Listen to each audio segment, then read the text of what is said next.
vous dira, il va falloir abandonner telle et telle chose. Vous voyez, avant que le Seigneur délivre son peuple d'Israël dans l'Ancien Testament, il a fallu que Dieu d'abord demande à Israël d'abandonner certaines choses. Et souvenez-vous que quand l'Éternel a dit à Israël de sortir d'Égypte, le Seigneur va lui dire quelque chose. Il va lui dire de se débarrasser des souris qui étaient en or. Et nous savons qu'ils ne l'ont pas fait. Bien sûr, ils n'ont pas emmené avec eux les statues. D'abord, ils n'auraient pas pu les emmener parce que c'était trop lourd et puis c'était visible. Mais vous savez, le péché, tout péché, le peuple de Dieu, un chrétien aujourd'hui, ne voudra jamais montrer son péché à son frère ou à sa sœur en Christ. Jamais. L'art du péché, d'abord, c'est de mentir.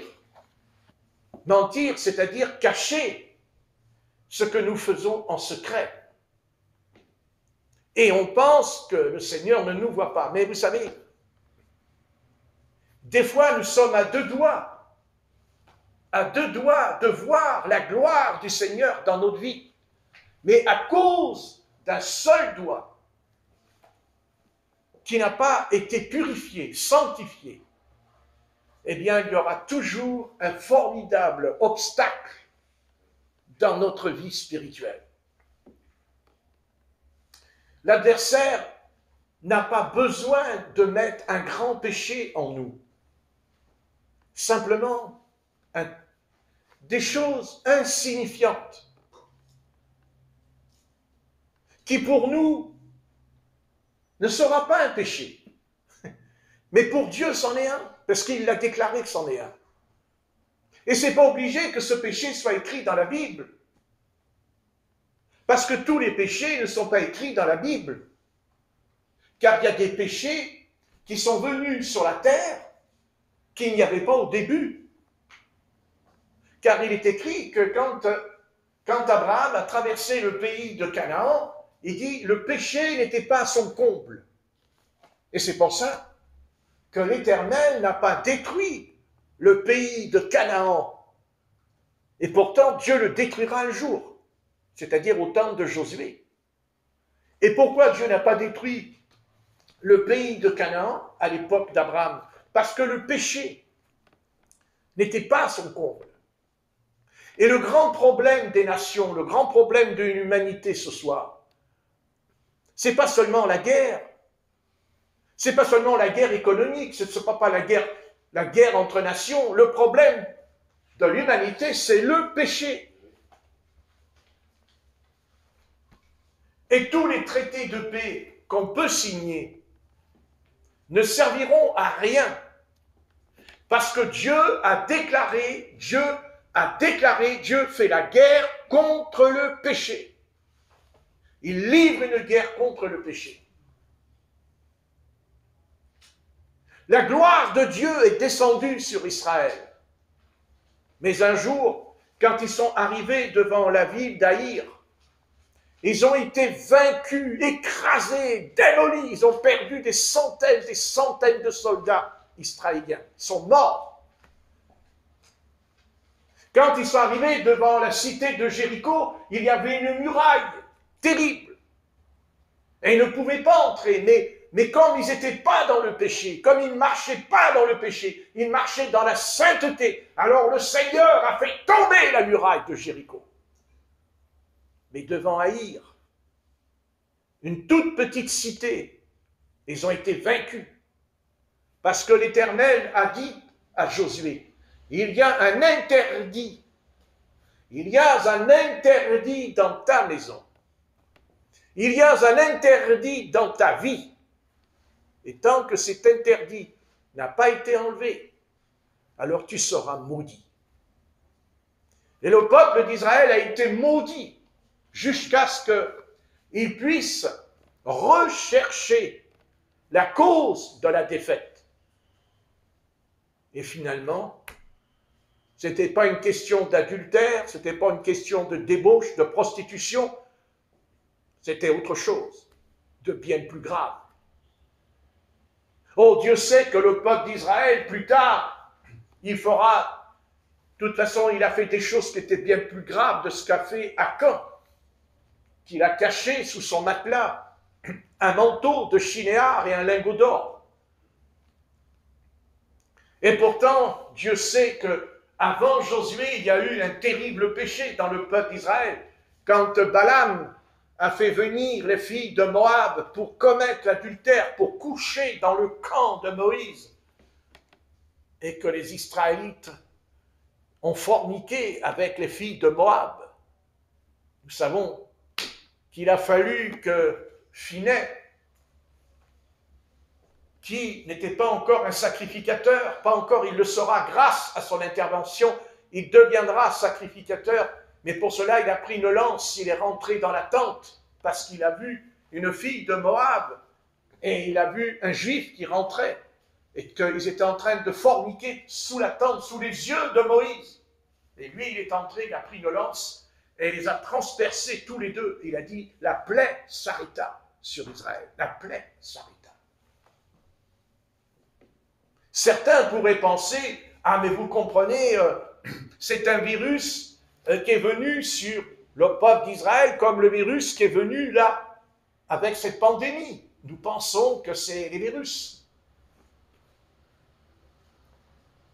Combien de fois le Seigneur de la création, il essaye de nous parler, mais pensez-vous, ça nous passe au-dessus de la tête cette histoire. Et pourtant la Bible dit que quand la lance est entrée là, dans ces deux-là, qui étaient en train de faire le mal, le péché qui était rentré dans le jardin d'Éden, quand le péché est entré dans le jardin d'Éden, Adam et Ève connurent qu'ils étaient nus. Les conséquences du péché a entraîné Caïn à commettre le premier homicide sur la terre. Le péché n'a pas de frein. Le péché ne s'arrête jamais en course. Il doit être condamné, le péché. Le péché, il faut qu'il soit frappé par la colère du Seigneur, par un jugement terrible sur le péché. Mais en même temps, le pécheur est frappé parce qu'il s'identifie, parce qu'il devient un avec son péché. Toutes les choses qu'il y a aujourd'hui dans l'humanité, pourquoi il y a des hôpitaux? Parce qu'il y a le péché. Pourquoi il y a des accidents de voiture? Parce qu'il y a le péché. Vous dites, mais enfin, tu es un malade, toi. À chaque fois que tu vois un truc qui ne va pas, c'est le péché. Mais mes amis, s'il n'y avait pas le péché sur la terre, vous vous rendez compte? Ce serait extraordinaire. Ce serait merveilleux. En leur saison, les arbres donneraient leurs fruits, alors qu'aujourd'hui, toutes les saisons sont détruites. En hiver, c'est l'été, c'est l'hiver. Tout est à l'envers, parce que c'est le péché. Et c'est ça que l'homme ne veut pas entendre. C'est ça que l'homme ne veut pas croire en lui, que le salaire du péché, c'est la mort. Le péché. Le sale péché qui est la rébellion, la désobéissance. Et c'est par là que cet ange qui était ce chérubin protecteur qui était autrefois au service du Seigneur, à un moment donné, il s'est révolté contre le Créateur. Il s'est révolté contre lui. Parce que voilà, il a choisi la voie du péché. Il a choisi la voie, vous savez, le péché. On croit que le péché, c'est quelque chose de grossier, vous savez. Si vous n'avez pas prié 1 heure, vous avez péché. Ah, oh non, frère. Si, tu as péché si tu n'as pas veillé 1 heure. Tu as péché si tu n'as pas lu ta Bible. Parfaitement, tu as péché. C'est comme ça, c'est autrement. Et que vous soyez d'accord ou pas, ça c'est votre problème. Moi, je prêche ce que Dieu me dit de vous dire.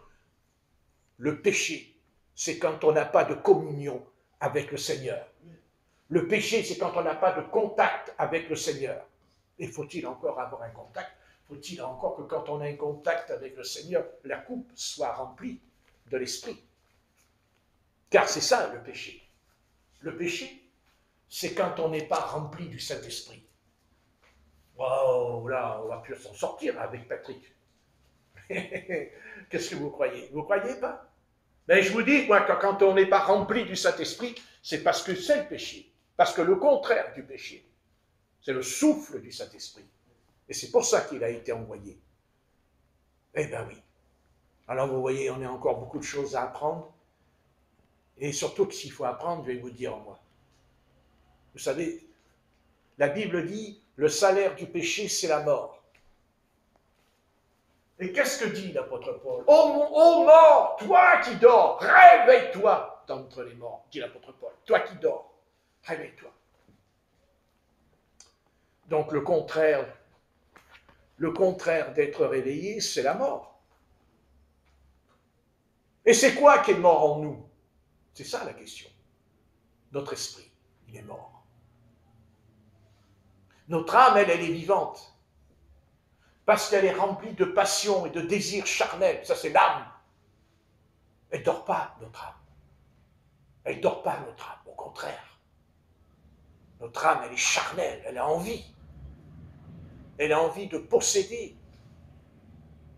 Elle est matérialiste, notre âme. C'est la matière, l'âme. Mais le contraire de la matière, c'est l'esprit. Et en fait, quand Dieu nous a sauvés, car il nous a sauvés, mais il ne nous a pas sauvés en disant « Tiens, je te sauve ». Il y a marqué, quand tu marches dans la rue, il y a marqué « Je suis sauvé » quand tu marches dans la rue. Une pancarte de publicité. Tiens, ça c'est pas mal en publicité. Toi, tu es sauvé. La pub. La pub. Je dis ça pour te faire plaisir. Donc tu es sauvé. Mais bien aimé, ce que le Seigneur, car il faut arriver à comprendre que le Seigneur est esprit. La Bible dit que Dieu est esprit à la Samaritaine, quand elle a eu la discussion avec le Messie d'Israël. Car elle, sa discussion, elle commence avec le Messie. Elle dit, je sais que le Messie doit venir. Et Jésus lui dira, je le suis, moi qui te parle, es-tu le Christ? Es-tu le Christ? Il dit, oui. Au début, elle avait déjà compris que cet homme qui était assis au puits de Jacob, ce n'était pas un pasteur ou un docteur. C'était un prophète. C'est-à-dire que le prophète, c'est la chose qui fait que on rentre en contact, pas d'abord par une doctrine, mais par le souffle. Parce qu'une doctrine, elle seule, qui n'a pas l'esprit, n'a pas la vie. Et c'est là le problème de toutes les églises aujourd'hui sur la terre. Elles ont la doctrine. Elles l'ont, la doctrine. Mais il n'y a pas le souffle de l'esprit. Le souffle, vous savez, l'apôtre Paul, quand il va à Éphèse, il va rencontrer les 12 disciples de Jean-Baptiste et il va dire « Avez-vous reçu le Saint-Esprit » Alors là, la question, aujourd'hui, on pourrait la poser, n'est-ce pas? On peut lire dans Acte 19, il pose bien la question, l'apôtre Paul, une question importante de l'apôtre Paul. Et c'est très important, parce que j'ai l'impression qu'aujourd'hui, cette petite affaire-là, elle passe au-dessus de notre tête. Et qu'on essaye de ne pas trop se brancher avec, parce que comme on n'a pas reçu la chose, puisqu'on n'a pas reçu, je sais très bien qu'il y a beaucoup de croyants qui ne l'ont pas reçu, et je le sais, mais c'est facile à savoir de toute façon, on va voir ça que c'est très clair. Et vous savez, il va falloir à un moment donné être extrêmement sincère, hein, parce qu'autrement, la mort va s'installer, la mort spirituelle va s'installer dans l'âme, hein. Ça, il n'y a pas de doute. L'apôtre Paul, dans Acte 19, et au verset 1, la parole nous dit « Pendant qu'Apollo était à Corinthe, Paul, après avoir parcouru les hautes provinces de l'Asie, arriva à Éphèse. ayant rencontré quelques disciples, il leur dit, avez-vous reçu le Saint-Esprit? C'est bien écrit. Est-ce que vous avez bien relu la phrase? Avez-vous reçu le Saint-Esprit? C'est intéressant ça. On pourrait poser la question, est-ce que tu as reçu ton salaire à la fin du mois? Est-ce que tu as reçu la guérison? Est-ce que tu as reçu la délivrance de ta maladie? Mais non. La question qui devrait être primordiale dans ma vie, dans ta vie, quand tu te réveilles le matin et quand tu te couches le soir, la question, et cette question, tu dois te la poser. Et je vais te donner les versets bibliques qui répondront à l'appui de la doctrine apostolique. Parce que là, nous avons affaire à une doctrine, bien entendu. Avez-vous reçu le Saint-Esprit quand vous avez cru? Ils lui répondirent, nous n'avons même pas entendu dire qu'il y ait un Saint-Esprit. Donc aujourd'hui, vous avez des millions de chrétiens et même de pasteurs qui vous disent, nous avons reçu le Saint-Esprit parce que nous croyons au Christ. Seulement, l'apôtre Paul, lui, va nous éclairer la lanterne. Parce qu'une lanterne, elle ne sert à rien s'il n'y a pas de lumière dedans. Ça, c'est clair. Donc, je vais essayer, par la grâce de Dieu et par les versets bibliques, parce que vous compreniez, il ne faut pas simplement lire les versets bibliques, et puis après, on se couche, et on dort, et on se réveille, mais en fait, on n'est toujours pas réveillé. Donc, pour être réveillé, il faut se poser la question, bon sang, de bon sang, est-ce que j'ai reçu le baptême dans le Saint-Esprit? Alléluia! Donc, si j'ai reçu le baptême du Saint-Esprit, il faut que je sache qu'est-ce que c'est que le Saint-Esprit. En tout cas, il y a le Saint-Esprit et il y a aussi la manifestation du Saint-Esprit. Comprenez? Et dans l'Église primitive, l'apôtre Paul même va rappeler à des chrétiens qui avaient reçu le baptême du Saint-Esprit, dont l'apôtre Paul nous parlera donc de l'Église de Corinthe, et il leur dit dans 1 Corinthiens 12, il pose la question, il intervient en eux, et il dit, quoi? Il dit, je veux que vous ayez le don de prophétiser. Je veux que vous ayez le don de prophétiser. Et l'apôtre Paul va plus loin, il dira, je parle en langue plus que vous tous. D'accord, je peux citer tout le reste, mais je veux rester sur mon thème. Et mon thème, enfin, c'est pas mon thème, c'est le thème que Dieu vient de me révéler là pendant quelques minutes, en me disant, tu vas leur parler de cette affaire, en leur posant la question au fond de leur âme, tu dis, mais j'ai reçu Jésus-Christ. Heureusement, tout le monde est perdu. Mais ça ne suffit pas. Jésus-Christ est venu et Jésus-Christ a dit, restez dans Jérusalem. Car rappelez-vous, quand nous entendons cette voix dans le livre des Actes au chapitre 1, chapitre 1, verset 4. Acte 1, verset 4. C'est pour ceux qui sont sourds.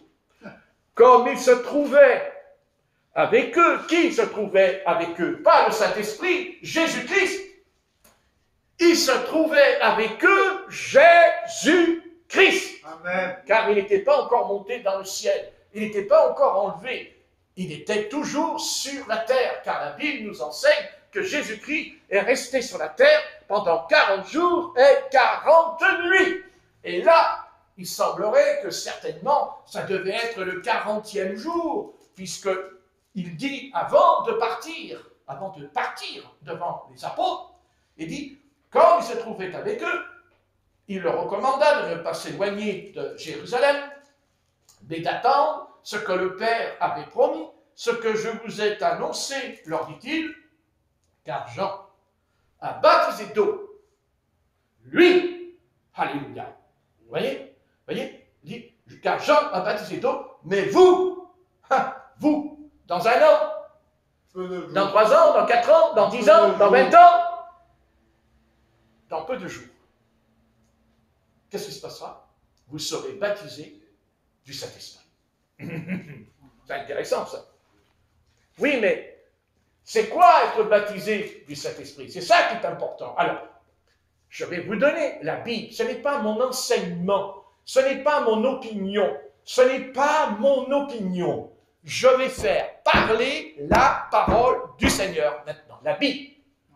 Alors, on commencera suite à cette promesse que le Seigneur a dit, et d'ailleurs, on peut même reprendre toujours dans Acte 1, et nous allons lire au verset 2. Jusqu'au jour où il fut enlevé au ciel. Après avoir donné cet ordre, ces ordres, par le Saint-Esprit, aux apôtres qu'il avait choisis. Verset 3. Après qu'il eut souffert, il leur apparut vivant, et leur donnant plusieurs preuves, se montrant à eux pendant 40 jours, et parlant des choses qui concernent le royaume de Dieu. Comme il se trouvait avec eux, il leur recommanda de ne pas s'éloigner de Jérusalem, mais d'attendre ce que le Père avait promis, ce que je vous ai annoncé, leur dit-il, car Jean a baptisé d'eau, mais vous, dans peu de jours, vous serez baptisés du Saint-Esprit. Donc, ça veut dire que dans l'enseignement apostolique, il y aurait donc ici 2 baptêmes. Le premier, le baptême d'eau, c'est-à-dire le baptême de repentance, mais ce n'est pas parce que je me suis repenti, ce n'est pas parce que le Seigneur a effacé, pardonné mon péché que tout est réglé. Non, il parle d'un autre baptême. Le baptême dans le Saint-Esprit. Mais en vérité, dans ce baptême, on pense qu'il y en a 2, mais en fait, il n'y en a qu'un seul baptême. C'est-à-dire que quand je suis baptisé d'eau, je reçois en même temps le baptême dans le Saint-Esprit. Alors pourquoi on ne le reçoit pas quand on entre dans les eaux du baptême? Parce que, premièrement, parce qu'on a eu un mauvais enseignement. Deuxièmement, parce que vous avez toujours rencontré des faux apôtres qui vous diront mais le baptême du Saint-Esprit, c'est plus pour aujourd'hui, c'était au temps des apôtres. Comme ça, ben, ça règle la question. Puis la troisième, eh ben, c'est parce qu'on ne le reçoit pas, ben, tout simplement parce que nous n'avons pas reçu une véritable purification du péché. D'ailleurs, c'est pour cela qu'après, dans nos vies chrétiennes, ben, des fois, on ne marche pas comme il faut avec le Seigneur. Donc, pour régler la question, pour marcher avec Dieu, en tout cas pour marcher avec Dieu, il faut être capable de lui faire plaisir à Dieu. Et je ne peux pas faire plaisir à Dieu si je n'ai pas reçu son esprit. Et vous pouvez jeûner, vous pouvez prier tant que vous voulez, c'est très bien, ça ne vous fera pas de mal. Mais ce n'est pas ça le plan que le Seigneur a opéré. Car le plan de Dieu, d'abord le plan de Dieu, c'est que Dieu a dit à ses apôtres, je bâtirai mon église. Je bâtirai une église, c'est-à-dire une assemblée. Ce qu'on dit en grec, ecclésias. Ça veut dire l'assemblée, la communauté. Et le Seigneur Dieu du ciel et de la terre veut une communauté, non pas humaine seulement, mais remplie de l'Esprit Saint. C'est là, c'est pour ça que le Christ a été crucifié sur la croix. C'est pas simplement qu'on puisse pleurer toute notre vie sur nos péchés, mais surtout pour que nous soyons remplis de l'Esprit Saint. Alors, comment on est rempli de l'Esprit Saint? Alors, on reviendra un peu avec l'apôtre Paul tout à l'heure au sujet de Acte 19. Mais moi, je vais commencer par vous expliquer bibliquement, parce que après, c'est une histoire biblique. Quand on apporte une prédication selon Dieu, normalement, on doit apporter des versets bibliques, cohérents, des versets qui vont ensemble avec le texte et le contexte. Donc, maintenant, quand le Saint-Esprit descend, car nous savons que le Saint-Esprit descendait dans l'Ancien Testament uniquement sur les sacrificateurs, sur les rois et sur les prophètes. Mais sous la nouvelle alliance, le Seigneur a fait une promesse dans Joël chapitre 2. Je répandrai mon esprit sur toute chair. Jeunes gens, vous aurez des visions, et vieillards, des songes, et jeunes gens, vous prophétiserez. Tous ces dons sont des dons surnaturels. Donc, mon esprit de création ne peut pas prophétiser, il ne peut pas chasser les démons, mais il faut donc que ce soit notre esprit qui vienne. Et cet autre esprit, il ne faut pas non plus que ce soit l'esprit de l'Antichrist qui rentre en nous, mais l'esprit de Christ. Et quand je parle de l'esprit de l'Antichrist, je ne parle pas d'un esprit qui est contre Christ. Je parle d'un esprit qui va imiter le Christ. C'est ça la séduction qu'il y aura à la fin des temps. C'est que Satan va imiter le Saint-Esprit. Mais, pour éviter cette confusion qui d'ailleurs s'appelle Babylone, Babel, qui est la porte de la confusion, d'ailleurs, la confusion est venue à Babel puisqu'ils parlaient une seule langue et ils se mirent à parler les langues des nations. C'est de là d'ailleurs que les nations ont été créées sur la terre quand les hommes vont quitter la tour de Babel, ils vont être dispersés sur toute la terre, sur les continents, et chacun parlera, c'est Dieu qui leur a donné une langue. Dieu a donné la langue en français, en anglais. Vous voyez? C'est Dieu qui a fait ça. Mais au début de la création, les hommes parlaient une seule langue. Nous verrons que quand le Saint-Esprit descend, c'est aussi cette question. On va le lire dans Acte 2, s'il vous plaît. Acte 2. Le jour de la Pentecôte, ils étaient tous ensemble dans le même lieu. Tout d'un coup, il vint du ciel un bruit comme celui d'un vent impétueux, et il remplit toute la maison où ils étaient assis. Alors, juste là, j'aimerais simplement vous dire, regardez vous-même, finalement, on pourrait dire, vous voyez, monsieur le pasteur, ils ont reçu l'Esprit, là, vous voyez, c'est fini, ils ont reçu l'Esprit, c'est écrit. Et il remplit toute la maison où ils étaient assis. Bien. Vous ferez remarquer qu'il n'a pas rempli toute la terre. Hein. Il a rempli la maison où ils étaient assis. Voilà une merveilleuse expérience spirituelle. Et c'est bien beau de parler du Saint-Esprit, mais si on n'en fait pas l'expérience, ça ne sert à rien. Donc, le Seigneur nous promet, que ce soit dans notre chambre ou que ce soit ensemble, de toute façon, l'Esprit descend. Et je fais remarquer que quand le Saint-Esprit descend, qu'est-ce qu'il fait? Il enlève le vide. Il enlève le néant. Amen. Donc, c'est-à-dire que du sein du vide, il va donner la vie. Car n'oubliez pas que l'Esprit de Dieu planait au-dessus des eaux. Vous voyez? Et quand l'Esprit de Dieu s'est mis à planer au-dessus des eaux, alors la vie est venue sur la planète Terre. Car il n'y avait pas d'arbres, il n'y avait pas d'herbes, il n'y avait pas d'animaux, il n'y avait point d'hommes.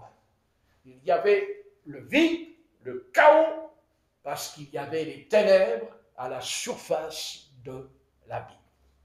Un peu comme nous, quand on n'est pas converti, eh bien, il y a en nous un abîme il y a en nous un vide.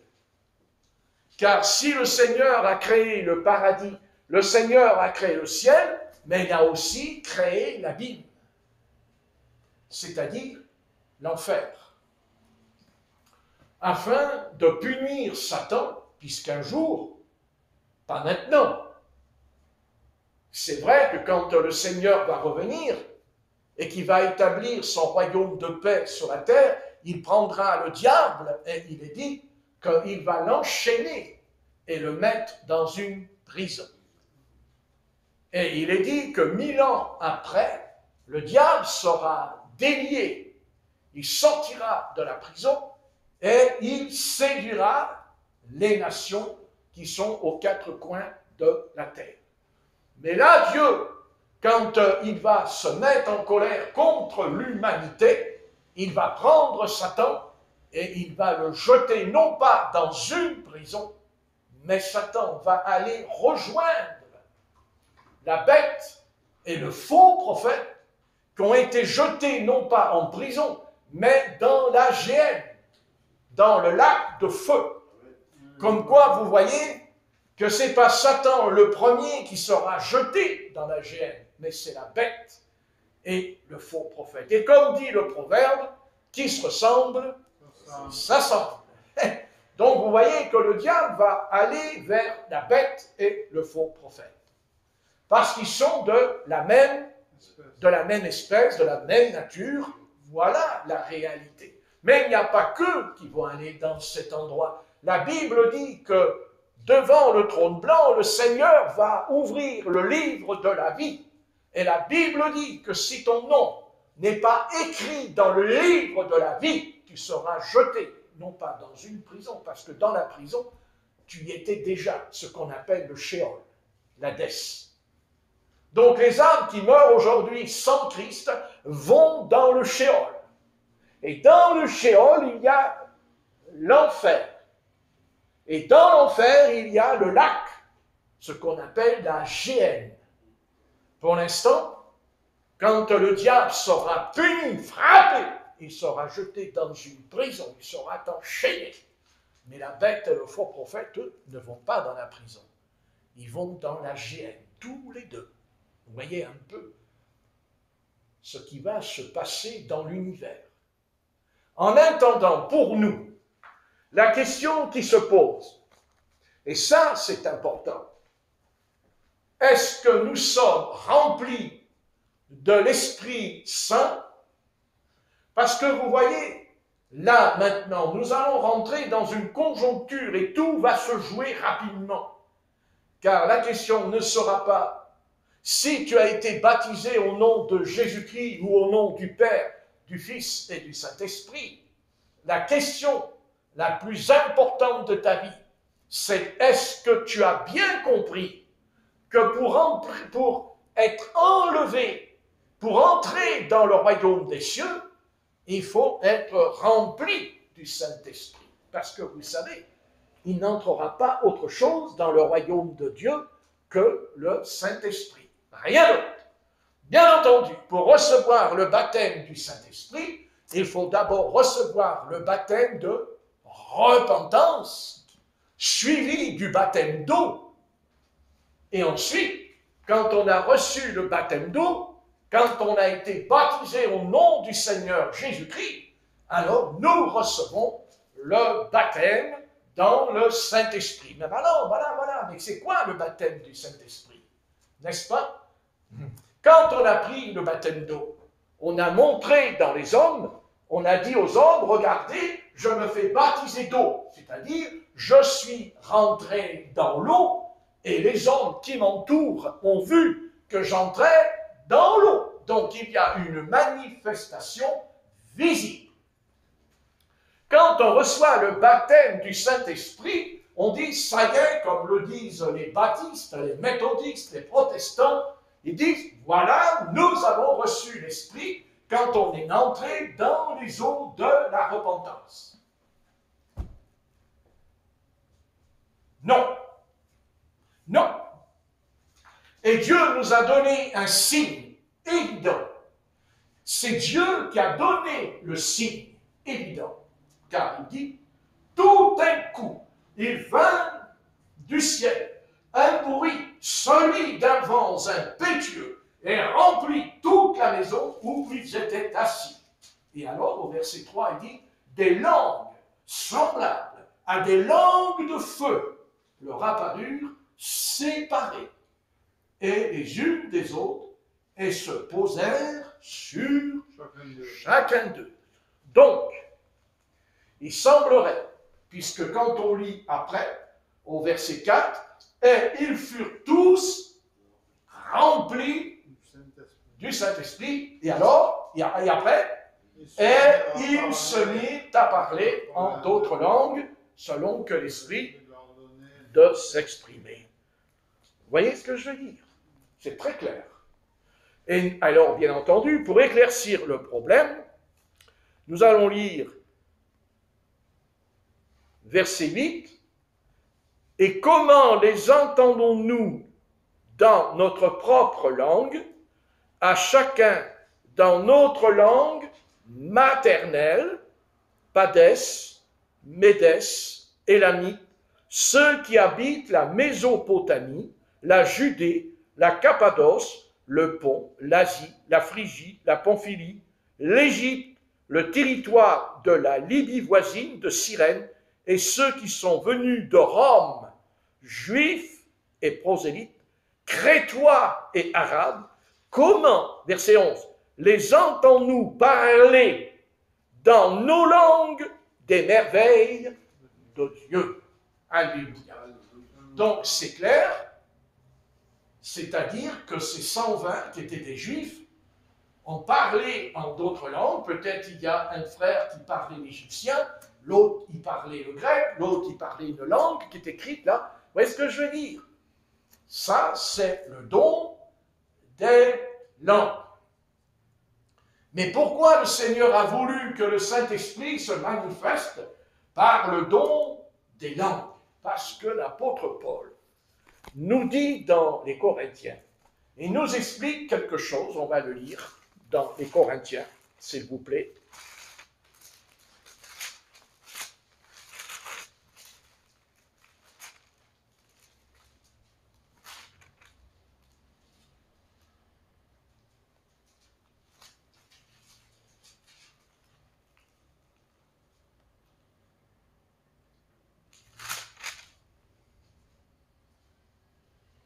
Corinthiens, chapitre 14, 1 Corinthiens, chapitre 14,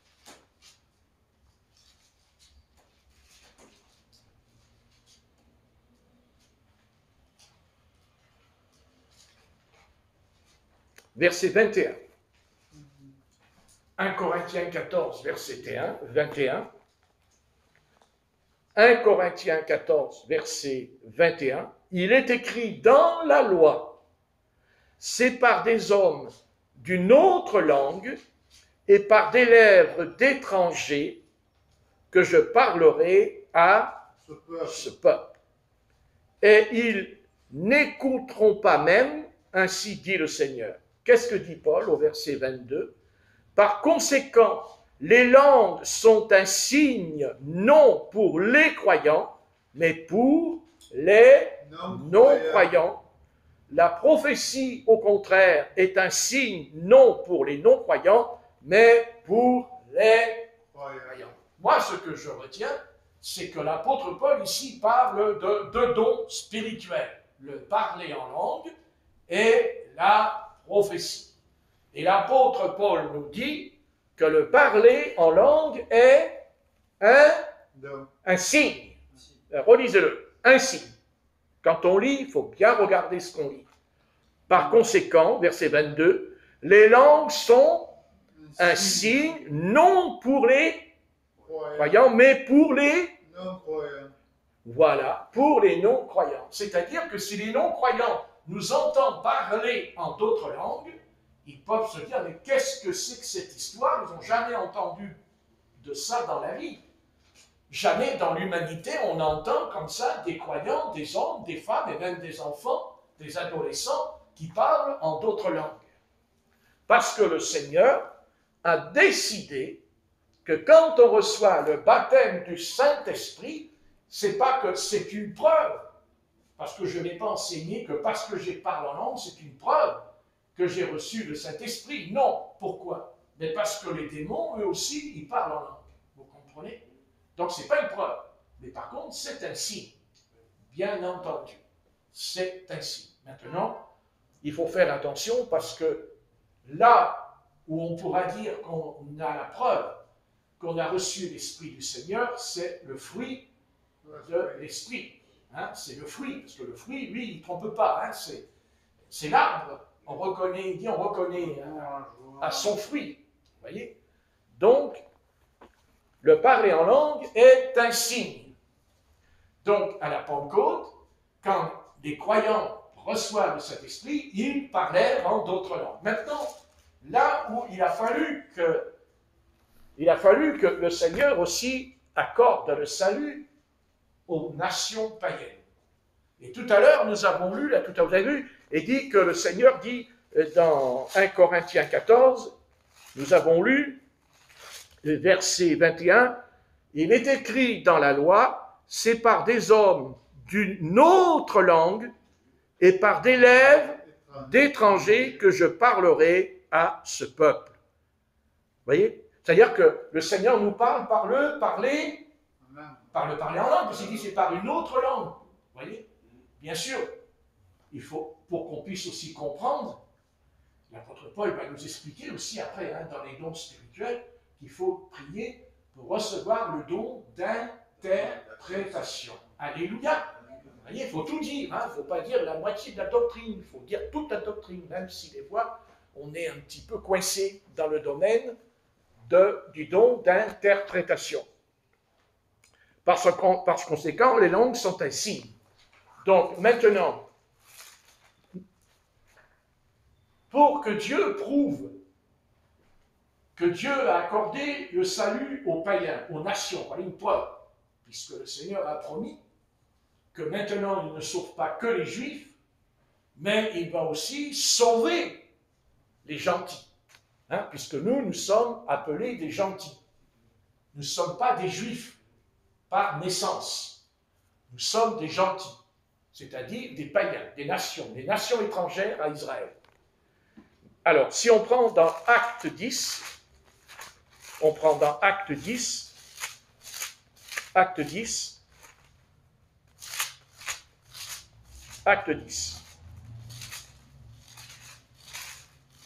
dans Acte 10, et nous allons lire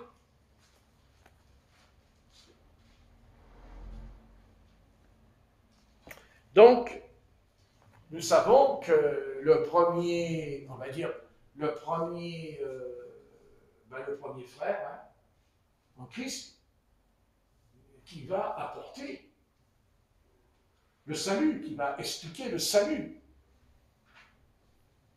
eh bien, c'est lui, l'apôtre Pierre, pour la première fois, qui va aller chez des païens, chez des inconvertis, pour apporter la bonne nouvelle du Christ. Et bien entendu, nous savons que le Seigneur a entrepris aussi un travail, puisque ce n'est pas un ange qui annoncera la voie du salut, mais c'est l'apôtre Pierre, car nous savons qu'un ange est entré dans la maison de Corneille. L'ange entra dans la maison de Corneille. Vous voyez? On peut lire toujours dans Acte 10,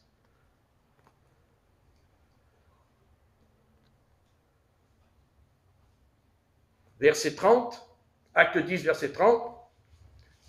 Corneille dit, il y a 4 jours, à cette heure-ci, je priais dans ma maison à la 9e heure, et voici un homme vêtu d'un habit éclatant se présenta devant moi et dit, Corneille, ta prière a été exaucée et Dieu s'est souvenu de tes aumônes. Voilà, donc l'ange est venu chez Corneille et vous avez vu que cet ange n'a pas annoncé le salut, mais c'est réservé uniquement aux hommes de prêcher la bonne nouvelle. Amen. Amen. Donc si un ange vient vous annoncer l'évangile, vous ne devez pas l'écouter, parce qu'il n'a pas le droit de vous prêcher l'évangile. Il n'a pas le droit. C'est faux. Je vous avertis, c'est faux. Jamais vous devez accepter dans votre vie, si ça arrive, dans votre vie, car ce n'est pas le Seigneur. Mais c'est un démon qui se déguise en ange de lumière qui vient vous voir. C'est uniquement les hommes qui ont été choisis, préparés par le Seigneur pour prêcher l'évangile selon Jésus-Christ. Rien d'autre. Soit bien clair. Et ça, il faut vraiment tenir ferme contre cette affaire. Parce qu'aujourd'hui, il y a trop de croyants qui nous parlent que des anges, ils viennent les voir. Et des anges qui les envoient dans le paradis, des anges qui les envoient en enfer. Il y en a marre de toute cette histoire de fou. Le Seigneur ne nous parle pas par un ange. La Bible dit que Dieu nous parle par sa parole, par l'écriture qui s'appelle la Torah.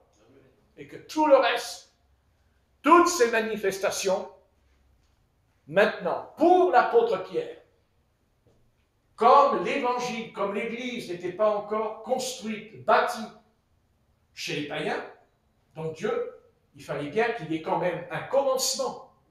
Donc Dieu a envoyé un ange chez Corneille, mais cet ange ne prêche pas l'évangile. Il dit, va chercher l'apôtre Pierre, va le chercher. Et nous savons que sur le toit, pendant que l'apôtre Pierre était en train de prier, la Bible dit qu'il y a eu une vision, il a vu une nappe qui descendait du ciel, et dans cette nappe, il y avait des reptiles, des quadrupèdes, et il entend la voix qui lui dit, tue et mange. Et l'apôtre Pierre dira, non, Seigneur, je n'ai rien mangé d'impur. Jamais. Il voulait parler par là. Qu'est-ce qu'il veut dire par là? Il veut dire par là qu'il n'a jamais mangé avec les païens. Parce que les Juifs n'avaient pas de relation entre eux. Ils ne mangeaient jamais avec les païens. Ils n'avaient pas le droit. Le Juif ne mangeait jamais avec un païen. Ce que fera d'ailleurs l'apôtre Pierre, ou même d'ailleurs il va s'enfuir quand l'apôtre Paul arrive, et que Paul lui dira, tu ne marches pas droit, tu ne marches pas selon la vérité, parce qu'il s'était déviné, parce qu'il était en train de manger avec des païens. Et quand Paul est arrivé, il s'est enfui. Mais quand il s'est enfui, quand il s'est enfui, il est complètement à l'envers, puisque c'est lui le premier qui va aller chez les païens. Donc, il le dit d'ailleurs. Regardez, Acte 10, verset 37. Vous savez ce qui est arrivé dans toute la Judée après avoir commencé ça. Attendez.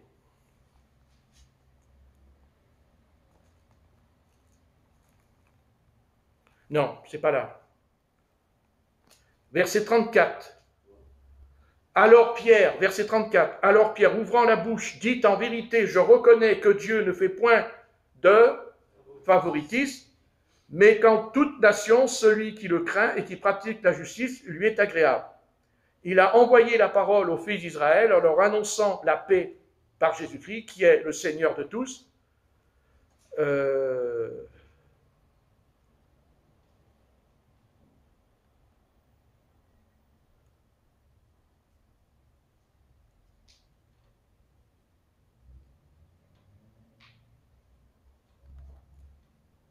Alors, c'est pas là.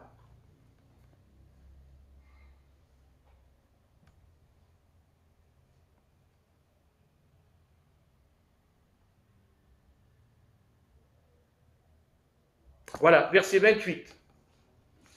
Verset 28. Qu'est-ce que dit l'apôtre Pierre à Corneille?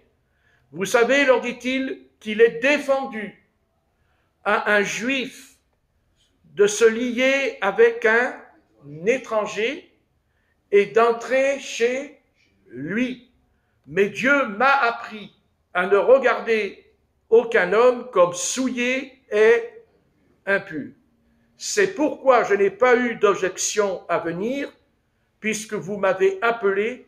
Je vous demande donc pour quel motif vous m'avez envoyé chercher. Vous voyez? Et là, vous voyez là, dans son âme, il y a quelque chose qui ne va pas chez l'apôtre Pierre. Ça ne va pas, parce qu'en fait, au verset 29, il dit « C'est pourquoi je n'ai pas eu d'objection à venir. » Il y a de quoi être vexé quand même, vous ne voyez pas, pour Corneille. Parce que ça ne se dit pas, ça. Ça ne se dit pas, ça. C'est pourquoi je n'ai pas eu d'objection là. Ça peut se dire, admettons, ça peut se dire entre juifs. Mais là, il ne parle pas des juifs, il parle à des païens. Il dit aux païens, mais tu sais, c'est pourquoi je n'ai pas eu d'objection à venir, puisque vous m'avez appelé. Et après, il dit, je vous demande donc pour quel motif vous m'avez fait envoyer. Il le sait pourquoi, puisque le Seigneur il lui a dit, sur le toit, pourquoi? Puisque lui-même, il va dire, j'ai appris. Il dit, mais c'est parce que dans son cœur, il y avait un combat religieux. C'est-à-dire, il y avait en lui le nouvel homme qui l'a envoyé, mais en même temps, sa religion, le judaïsme en lui, est revenu à la surface. Et d'ailleurs, c'est ce qui se produira plus tard avec l'apôtre Paul, quand il s'enfuit, quand Paul arrive. Vous voyez ce que je veux dire? Vous voyez? C'est pas facile de se débarrasser du vieux levain. Vous voyez? Il y avait du vieux levain en lui, qui n'était pas encore parti. Et c'est pour ça que l'apôtre Paul lui dira, tu ne marches pas selon la vérité, dans les Galates. Et dit. Vous voyez? C'est merveilleux. Donc maintenant, on en revient à mon petit paquet de beurre. C'est intéressant le beurre. C'est bon ça, tartine, le beurre. C'est très bon. La confiture, c'est bon, mais avec un peu de beurre avec, c'est meilleur. Enfin, ça dépend des goûts. Moi, j'aime bien la confiture, mais j'aime bien qu'il y ait du beurre en dessous. Toi aussi, je crois. Ah, d'accord. Okay. Non, mais ton rire m'a dit que tu aimais ça. Donc, au verset 42. Voilà. Non, verset 44. Comme Pierre prononçait encore ces mots, le Saint-Esprit descendit sur tous ceux qui l'écoutaient, la parole. Bon, ça c'est intéressant. Le Saint-Esprit descendu. C'est très bien ça. C'est comme moi, je vous dis, ah maintenant, le Saint-Esprit est descendu. Tu sais, ça y est, c'est bon, il est descendu. Ça y est, vous savez, il est descendu. Parce que je l'ai dit, il est descendu, le Saint-Esprit. Non, ce n'est pas tout à fait la vérité. La vérité, elle se trouve après. Tous les fidèles circoncis qui étaient venus avec Pierre furent étonnés de ce que le don du Saint-Esprit était aussi répandu sur les païens, pas sur les juifs, car ils les entendaient parler en langue et glorifier Dieu. Alors Pierre leur dit, peut-on refuser l'eau du baptême à ceux qui ont reçu le Saint-Esprit aussi bien que nous? Et il ordonna qu'ils soient baptisés au nom du Seigneur, sur quoi ils le prièrent de rester quelques jours auprès d'eux. Amen. Mais cette histoire-là que je suis en train de vous lire, elle a coûté cher à l'apôtre Pierre. Et d'ailleurs, ça aurait pu lui coûter même la vie. Oui. Parce qu'il va être convoqué par les anciens de Jérusalem, le gars. Et on va prendre dans Actes.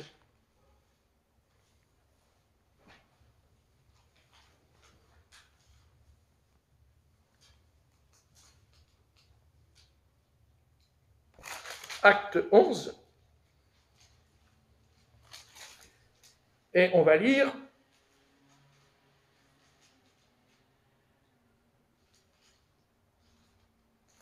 verset 15, acte 11, verset 15, lorsque je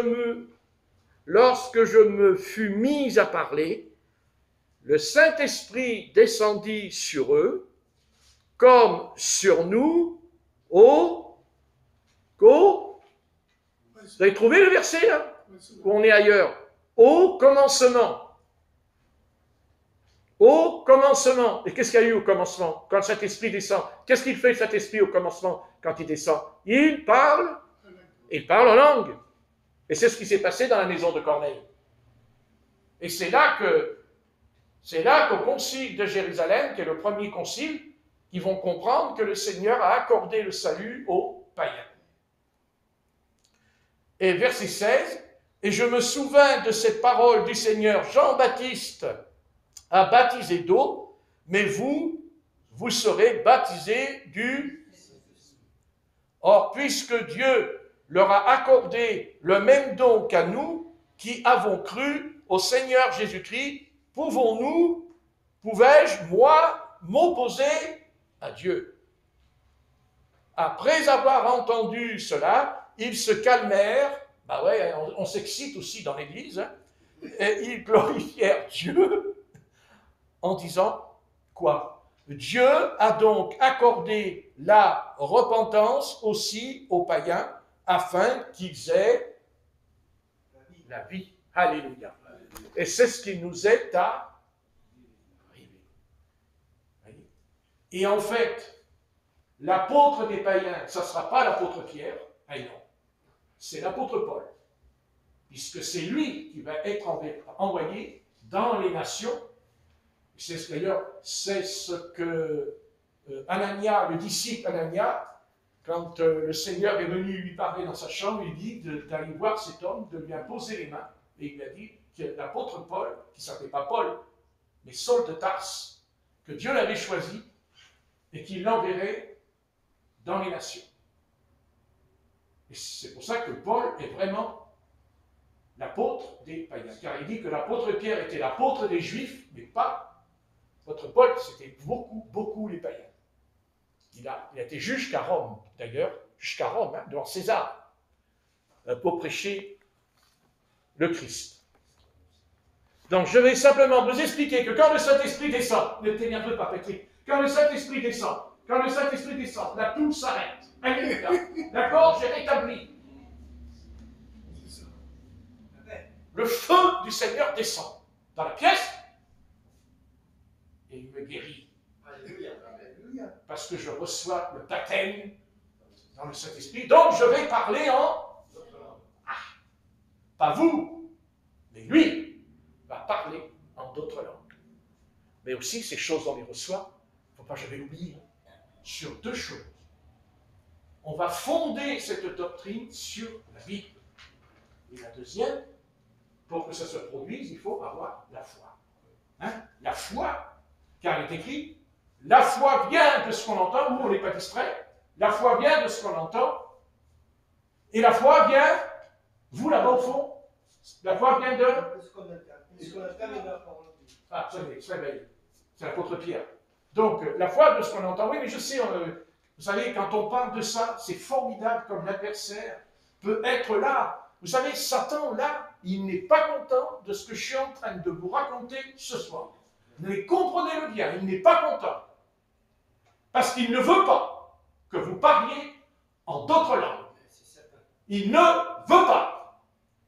Et ne prenez pas ça à la légère, parce que je vous promets que tout l'enfer est rassemblé contre vous pour que vous ne parliez pas en d'autres langues. Pourquoi? Parce que l'apôtre Paul a dit dans les Corinthiens que celui qui parle en langue dit des mystères à Dieu. Alléluia. Ah. Et qu'est-ce qu'il a dit aussi l'apôtre Paul? Quand je parle en langue, mon intelligence est terrible. Parce que c'est plus mon intelligence qui loue le Seigneur, mais c'est l'Esprit de Dieu qui loue le Seigneur en d'autres langues.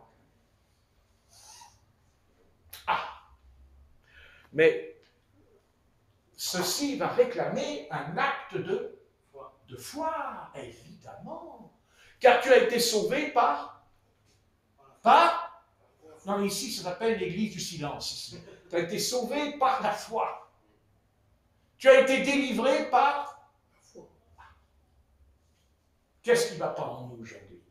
Mais qu'est-ce qui cloche aujourd'hui dans les églises du monde entier? La foi. La foi en la parole du Seigneur. La confiance de la Bible. Si la Bible vous a dit ces choses, si c'est écrit dans la Bible, il n'y a pas de raison que vous ne le receviez pas. Ça ne tient pas la route. Seulement, Satan va s'opposer. Le diable va violemment s'opposer à vous. Parce que quand vous recevez le baptême du Saint-Esprit, c'est-à-dire quand vous allez parler en d'autres langues, vous allez entrer dans le monde invisible. Amen. Voilà pourquoi le diable ne veut pas que je reçoive le baptême. Et puis c'est pas tout, c'est pas tout de le recevoir. Il faut en être rempli tous les jours. Amen. Aïe, aïe, aïe, aïe, aïe. Ah, eh bien, oui. En fait, l'adversaire prend des armées de légions de démons contre nous, parce qu'il ne veut pas qu'on soit baptisé du Saint-Esprit, parce que nous allons entrer dans les lieux célestes, là où se trouvent les principautés, les autorités et les puissances des ténèbres. Et c'est là que va commencer le combat contre la puissance des ténèbres. C'est là qu'on va commencer à démolir les œuvres de l'enfer. Ce n'est pas votre âme, c'est votre esprit qui est réveillé par le souffle du Saint-Esprit. Et pourquoi le Seigneur nous donne de parler en d'autres langues? Parce qu'il dit, votre intelligence est stérile. Ça veut dire quoi? Ça ne veut pas dire que votre intelligence ne fonctionne plus, pas du tout, puisque Paul il dira, je préfère dire plus de paroles par l'intelligence que par le don des langues quand il prie. C'est l'apôtre Paul. Mais il dit, je parle en langue plus que vous tous. Pourquoi? Parce que quand on parle en d'autres langues, à un moment donné, c'est normal, ceux qui n'ont pas fait l'expérience, c'est difficile à comprendre. Mais quand on a fait l'expérience de ce don surnaturel, quand je parle en langue, moi, je ne lutte plus. Ah non, je n'ai plus de lutte. C'est le don des langues, c'est l'esprit qui parle à ma place contre la puissance des ténèbres. On se réveille. C'est ça le réveil. C'est ça le réveil. Vous savez, je vais vous dire une chose. Toutes les maladies que nous avons, et surtout les maladies spirituelles, parce que vous savez, les maladies physiques, elles ont aussi une origine spirituelle. Il faudrait peut-être s'en poser la question. Ben oui. Si Dieu répand l'esprit dans ta vie, si Dieu répand l'esprit dans l'assemblée, vous savez, il pourrait y avoir un prince de ténèbres. Il ne restera pas là, parce qu'il ne supporte pas l'Esprit Saint. Et c'est pour ça qu'il fera tout pour que nous ne puissions pas le recevoir. Ou alors il fera tout pour nous faire croire que nous l'avons reçu. Par un enseignement qui vous dira, mais tu sais, le baptême du Saint-Esprit, c'est plus pour aujourd'hui. Ça, c'était pour les apôtres. Ben, à ce moment-là, moi, je réponds. Alors, il n'y a que les apôtres qui ont la vie éternelle. Il n'y a que les apôtres qui ont reçu l'Esprit. Mais alors, moi, je sers à quoi dans le salut? Voyez comment... Et voyez, l'adversaire, il se sert même, écoutez bien, il se sert des gens de l'Église pour pouvoir nous amener dans l'erreur. Parce que Satan, il a vraiment... Non, mais il rigole pas, le diable, avec cette histoire. Et incroyable. D'ailleurs, c'est bizarre quand même. Il y a deux choses que les serviteurs du Seigneur n'arrivent pas à saisir. Ça m'a toujours étonné. Le baptême d'eau au nom de Jésus-Christ, ils n'y comprennent rien. Parce que, ils ne sont même pas capables de voir. Ils ne sont même pas capables de voir que c'est au nom de Jésus-Christ. Ils disent non, c'est pas au nom de Jésus-Christ. Non. C'est Matthieu 28, 19. Alors moi, je leur réponds, ben ouais, mais il y a 7 ou 8 versets où il y a marqué au nom de Jésus-Christ. Alors il faudrait savoir quand même, puisque la Bible dit sur la déposition de 2 ou 3 témoins. Alors, vous voyez, qu'est-ce que je veux dire? Est-ce que vous comprenez la chose? Et la deuxième que Satan ne veut pas, c'est le baptême. Par contre, il y en a un qui l'a compris dans la Bible, c'est un magicien. Simon le magicien, lui, il a compris, lui. Car il a dit, je vous donnerai de l'argent. Il a dit à l'apôtre Pierre et à l'apôtre Jean, je vous donnerai du pognon. Oui, à condition que vous m'accordez le don. Que quand j'imposerai les mains, les gens reçoivent le Saint-Esprit. Donc, s'il dit ça, c'est qu'il les a entendus parler en langue. Il ne peut pas dire, je te donne de l'argent si c'est rien passé dans la pièce. Souvenez-vous, que dit le ministère de Philippe?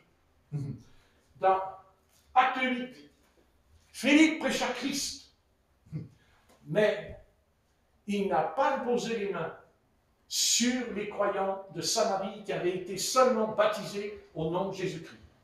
Non. Ben non, il n'a pas fait. C'est étonnant. C'est étonnant, on peut qu'à lire Acte 8. Et la Bible dit que les anciens de Jérusalem ont envoyé l'apôtre Pierre et l'apôtre Jean pour que les chrétiens de Samarie soient baptisés dans le Saint-Esprit. Donc c'est important. Je veux dire, c'est quelque chose qu'il ne faut pas prendre à la légère. On pourrait considérer en disant, ben vous voyez, ils ont été baptisés d'eau au nom du Seigneur Jésus, c'est bon, c'est réglé, ils sont des chrétiens. Mais les anciens de Jérusalem n'ont pas été d'accord. Ils ont envoyé l'apôtre Pierre, l'apôtre Jean pour régler ce problème. Acte 8. On n'a qu'à le lire, ça donne la foi. Hein, mes paroles, d'accord. On sait que je ne raconte pas des histoires, on a confiance. Mais c'est mieux de le lire. Hein, c'est mieux. Comme ça, vous pouvez dire à l'adversaire, quand il vous attaque, non, non, il est écrit là, dans Acte 8, là, regarde, c'est écrit. Bon, ok, il le sait que c'est écrit. S'il ne le sait pas, dis donc, ça m'étonnerait. Hein. Dans Acte 8, on va lire, et nous allons lire Acte 8, verset 14. Acte 8, verset 14. Les apôtres qui étaient à Jérusalem ayant appris que la Samarie avait reçu la parole de Dieu, y envoyèrent Pierre et Jean. Ceci est arrivé chez les Samaritains, prièrent pour eux, afin qu'ils reçoivent le Saint-Esprit, car il n'était encore descendu sur aucun d'eux. Ils avaient seulement été baptisés au nom du Seigneur Jésus. Alors Pierre et Jean leur imposèrent les mains et ils reçurent le Saint-Esprit. Lorsque Simon vit que le Saint-Esprit était donné par l'imposition des mains des apôtres, il leur offrit de l'argent en disant « Accordez-moi aussi ce pouvoir afin que celui à qui j'imposerai les mains reçoive le Saint-Esprit. » Donc, vous pensez bien qu'il y a eu un signe pour qu'il fasse ça. Et nous le connaissons, ce signe, puisque nous l'avons lu tout à l'heure. L'apôtre Paul le dit. Le parler en langue est un signe pour les non-croyants. Voyez, on ne peut pas se bourrer. Excusez-moi, j'ai mon langage un peu du peuple, mais on ne peut pas s'enfoncer dans une fausse doctrine. Parce que ce sont les textes, c'est la Bible, c'est la parole. C'est comme le baptême au nom de Jésus-Christ. C'est la Bible qui le dit, c'est écrit dans la Bible. Et le baptême du Saint-Esprit avec le don des langues, c'est écrit dans la Bible. Amen, merci Phénomène. Il y a quelqu'un qui dit Amen. Alors, ce devrait être toute l'Église qui devrait dire Amen. Amen. Amen. Ouais, ça n'a pas l'air d'enflammer l'Église du XXIe siècle. Hein?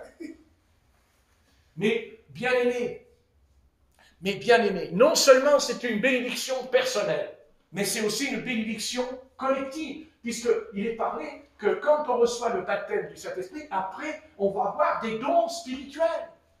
On a des dons spirituels, dons de prophétie, dons de parler, dons de guérison, dons de discernement, dons de révélation, dons de la parole, de connaissance, de parole, de sagesse. Il y a 9 dons. C'est tout juste si on en a un.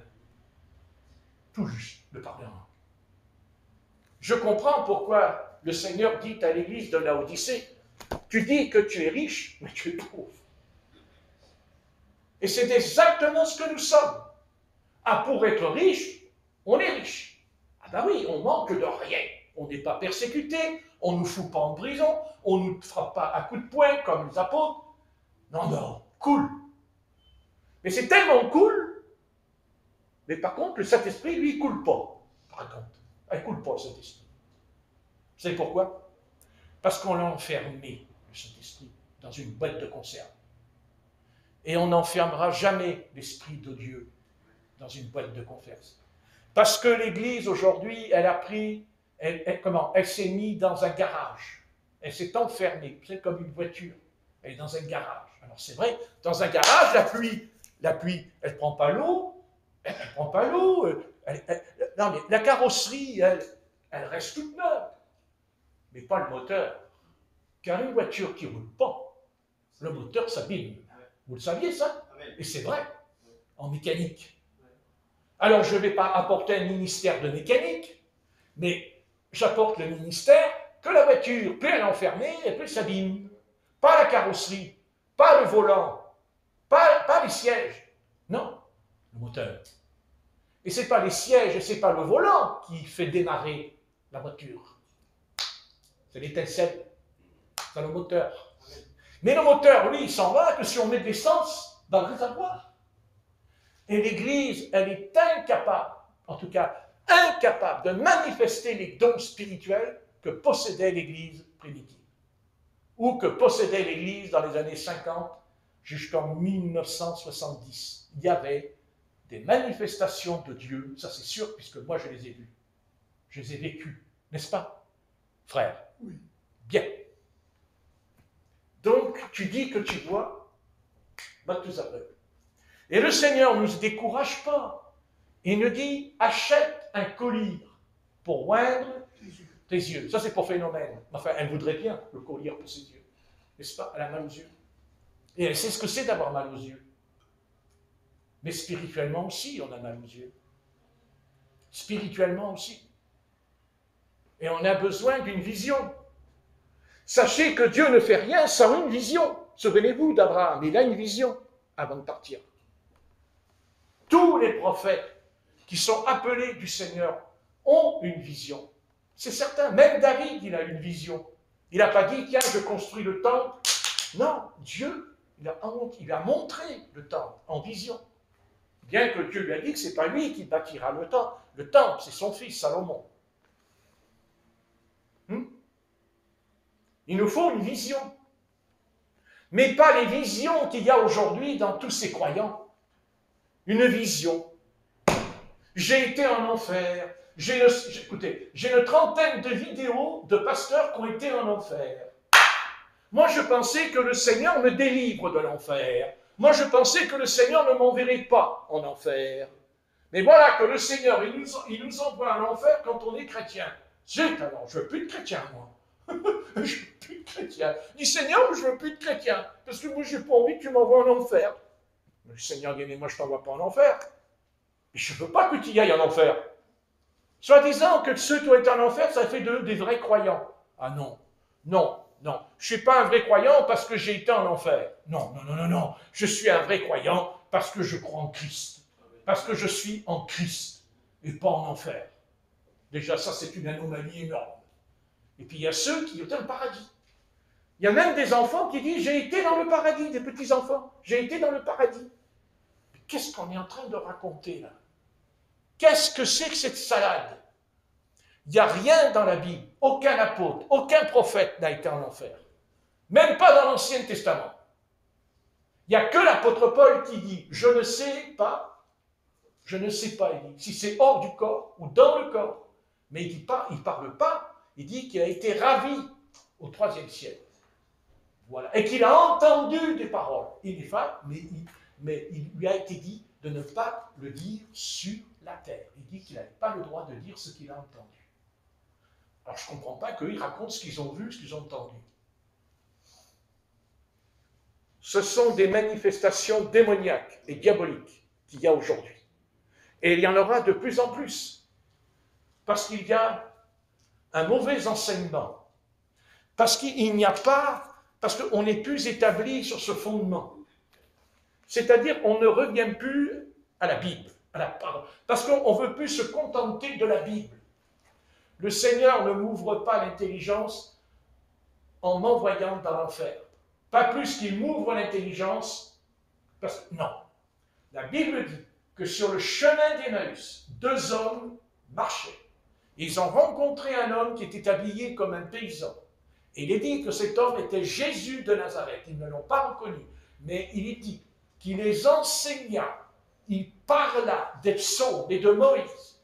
Et la Bible dit qu'il leur ouvrit l'esprit et l'intelligence. Comment il leur ouvrit? Par l'Écriture. Amen. par les saintes Écritures. Il n'y a que ça qui ouvrira votre intelligence, mais attention, il ouvrira votre intelligence, mais en même temps, il vous baptisera de son esprit pour vous protéger, justement, pour vous protéger des démons. C'est-à-dire des démons de fausses doctrines. Car Paul, 1 Corinthiens 4, il dit qu'à la fin des temps, il y aura des démons de doctrine. Et ça, vous comprenez, une doctrine. D'abord, la doctrine, en grec, ça se dit la ditachée. La ditachée. C'est l'enseignement apostolique. Ne vous éloignez jamais, jamais vous vous éloignez de l'enseignement des apôtres. Vous devez rester avec ça. Et n'essayez pas de commencer à raconter des choses qui ne sont pas bibliques. Même quand on parle de l'Apocalypse, quand on parle des prophéties de l'Apocalypse, on doit dire des prophéties bibliques. Quand on parle des promesses du Seigneur dans l'Ancien Testament pour Israël, on doit dire des prophéties bibliques. Et quand ce n'est pas biblique, dehors. D'accord? Maintenant, on peut recevoir deux dons qui sont liés à la prophétie dans l'Église. C'est le don de la parole de sagesse et le don de la parole de connaissance. Jésus-Christ a eu ces deux dons en lui. Mais celui qui a été le plus manifesté en lui, ça a été le don de la parole de connaissance en lui. Car il est dit qu'il connaissait les pensées des hommes avant même qu'ils aient ouvert la bouche. Et même à la Samaritaine, Jésus-Christ lui donnera une parole de connaissance. Il lui dira, tu as eu 5 maris, et le mari que tu as maintenant n'est pas ton mari. Ça, c'est une parole de connaissance. Voilà. Et c'est ce que l'apôtre Pierre a reçu lui aussi au sujet d'Ananias et de Saphira. Quand il dira, pourquoi Satan a-t-il rempli votre cœur au point que vous avez menti, n'est-ce pas? Vous avez menti à Dieu et à l'assemblée. Quand il dit, l'apôtre Pierre fut rempli de l'esprit. Vous voyez, il n'a pas eu, c'est pas un don comme les voyants, c'est pas un don comme les médiums. Non, vous lirez, il dit rempli, dit l'apôtre Pierre, rempli du Saint-Esprit. Le texte hébraïque dit Pierre saisi par l'Esprit. D'ailleurs, tous les juges dans l'Ancien Testament, les juges, vous savez qu'il y a eu 14 juges. Dans le livre des juges, il y a 14 juges. Vous avez qu'à lire saisi par l'Esprit de l'Éternel. Et la seule fois où il y a un homme qui a fait quelque chose et qui a voulu faire croire que c'était l'Esprit de l'Éternel qui était sur lui, cet homme-là, c'est Samson, quand il a pris des renards et qu'il a attaché des gerbes de feu qui ont traversé les champs et qui ont brûlé toutes les récoltes des Philistins. Et la Bible n'a pas écrit, n'est pas écrit, Samson saisi par l'Esprit de l'Éternel. Quand il va tuer le lion, il est dit l'Esprit de l'Éternel saisit Samson. Quand il arrive en haut de la colline avec la porte qu'il a arrachée de la ville, il dit l'Esprit de l'Éternel saisit Samson, il arrache la porte. Quand il se battra contre les 1000 Philistins avec une mâchoire d'âne, il est dit l'Esprit de l'Éternel descendu brûla les cordes, les cordes qu'il était attachées. Et là, c'est un véritable massacre, parce que c'était l'Esprit de l'Éternel. Vous voyez, c'est étonnant, parce que vous voyez, il y a dans le Nouveau Testament, l'Esprit de l'Éternel, c'est l'amour, hein, l'amour. Et pourtant, vous voyez, quand l'Esprit de l'Éternel saisit Samson, il tue 1000 Philistins. C'est curieux, hein? Mais l'apôtre Pierre aussi, il fut saisi par cet esprit, parce que l'Ananias et Saphira vont tomber devant lui et il meurt. La seule différence, c'est qu'il n'a pas levé la main sur eux comme dans l'Ancien Testament. Il n'a pas pris une mâchoire d'arbre et il ne les a pas frappés dans l'église de Jérusalem devant tout le monde. Les enfants, ils ont eu peur quand même. Non, mais c'est quand même l'esprit qui les tue. Parce qu'il les tue. Ils tombent par terre tous les deux. Vous voyez? Et c'est étonnant parce qu'il dit que ce sont des jeunes gens qui les ont enterrés.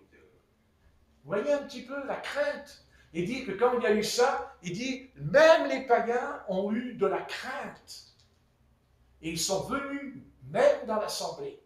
Et vous savez ce qui s'est passé après? Ils ont tous prié et dit, le lieu trembla. Le lieu trembla. Parce que l'Esprit n'est pas descendu qu'une fois, il descendra dans Acte 4, où il est dit qu'ils étaient tous rassemblés et le lieu trembla. Le bâtiment a tremblé. Vous voyez?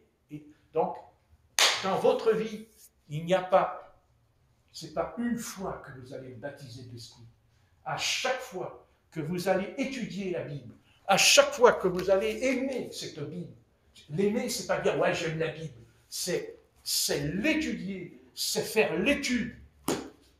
C'est ce que dit David. Je serre ta parole contre mon cœur afin de ne point pécher contre toi. Alléluia.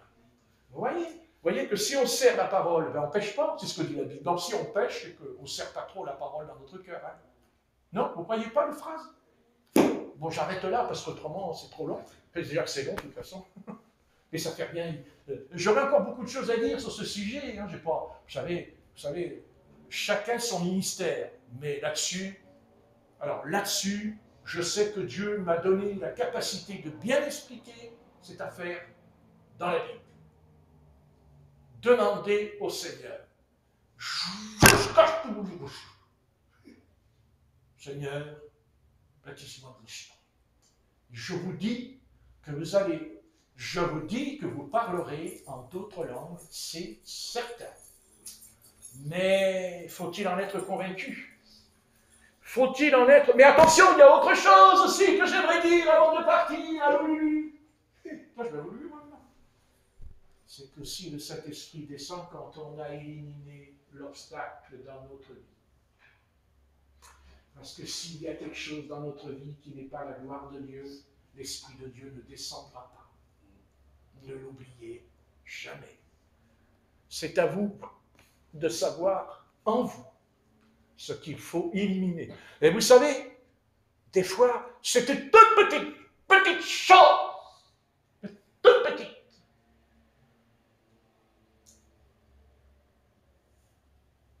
C'est un obstacle terrible dans notre vie, au sujet de la vie de l'esprit.